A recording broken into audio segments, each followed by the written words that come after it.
அண்ணா என்ன என்ன சோறு? இன்னைக்கு சோறு வெள்ளை சோறு தான்.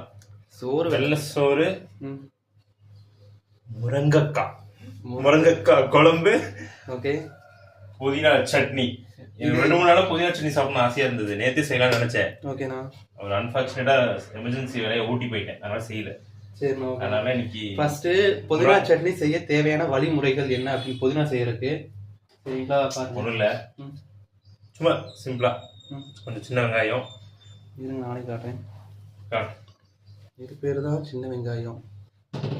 யாருக்குமே தெரியாத பொருள்றாடே. அடுத்தது இது பேர் தக்காளி. தக்காளி போடணுமா? கொஞ்சமா தக்காளி, அரை தக்காளி மட்டும் போட்டிருக்கேன். அடுத்தது இது பேர் பூண்டு.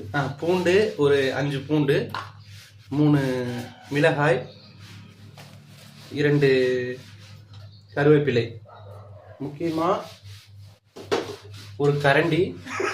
கரண்டி கரண்டி யூஸ் பண்ண போட்டுருவேன் கரண்டிலேயே. அப்புறம் புதினா ஜாரு புதினா சட்னி, சரி புதினா. அப்புறம் 2 தட்டை மறக்காம எடுத்து வச்சுக்கோங்க. எதுக்கு தட்டம்? அதைய போட்டு.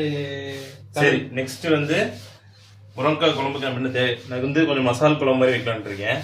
சரியா? அதுக்கு வந்துட்டு பூண்டு, வெங்காயம், பச்சை மிளகாய் நான் காட்டுறேன். மெயின் டிஷ் முருங்கைக்காய். இதுல மட்டும் ஓகே. ஃபர்ஸ்ட் இதுக்கு தேவையான பொருட்கள் என்னென்ன அப்படின்னு பார்த்தீங்கன்னா, வெங்காயம் நல்லா உரிச்சிருக்கணும், கட் பண்ணணும், முக்கியமாக தொளிச்சு போடணும். அடுத்தது கருவேப்பிலை, இது நல்லா தான் இருக்கு. ஓகே. அடுத்தது பூண்டு தேவையான அளவு மட்டும்தான் போடணும். தெரியும், ஆனா நம்ம வந்து அள்ளி போடக்கூடாது, கிளி போடலாம் அதுல. அடுத்தது முருங்கைக்காய். எத்தனை முருங்கைக்காய் வாங்கினீங்க? ஒரு 4 முருங்கைக்காய் பாத்தீங்க, 4 முருங்கைக்காய் வாங்கிக்கிறாரு. அதுல பாதி முருங்கைக்காய் எனக்கு. மொத்தத்தையும் நீங்க ஆட்டை போட்டு போயிருவீங்க, அது 2வது விஷயம். அடுத்தது தக்காளி அரைச்சி வச்சிருக்கேன். ஓகே. அந்த ஸ்பூன் காடுங்க, ஸ்பூன் எடுங்க. வேண்டாம் விடு. எடுங்க ஸ்பூன் எடுங்க. ஸ்பூன் அங்க.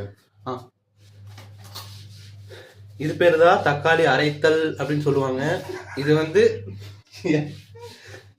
வந்து ஆக்சுவலி மிக்சியில போட்டு அரைச்சு இது மாதிரி பீஸா பண்ணணும்.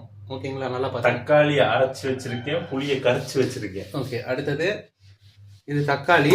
அடுத்தது புளி. அந்த புளி வந்து நம்ம வந்து டைகர் புளி கிடையாது, இது மரத்துல இருக்கிற புளி. அந்த புளி தண்ணின்னு சொல்லுவாங்க. இது பேரு கொட்டை எடுக்காது, எனக்கு தெரியல. கொட்டை